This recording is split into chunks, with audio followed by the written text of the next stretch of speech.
এটা কি পকেট পরোটা নাকি? আমার পরোটা নয়, তেল ছাড়া পরোটা আর কিছু না, শুধু পরোটা। আমার হচ্ছে লাচ্ছা টাইপের পরোটা, কিন্তু লাচ্ছা নয়। দাদা দুপুর তো 3টে বাজে, পরোটা এখনো কি করছে দাদা? বুঝতে পারলাম না।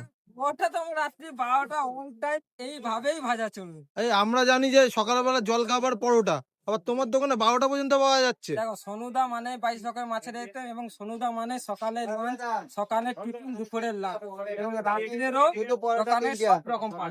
এটা কি পকেট পরোটা নাকি? আমার পরোটা নয়, তেল ছাড়া পরোটা আর কিছু না, শুধু পরোটা। আমার হচ্ছে লাচ্ছা টাইপের পরোটা, কিন্তু লাচ্ছা নয়।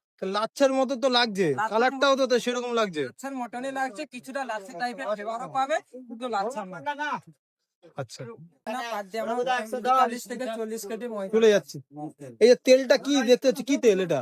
দেখো, তোমরা তো অনেক জায়গায় ভিডিও বানিয়েছো, তোমরা নিজেরাই বলে ওরা কি তেল। আমি বলে দিলে তো তাহলে বিশ্বাস করবে না। কাচের মতো চকচক করছে তো। একদম একদম।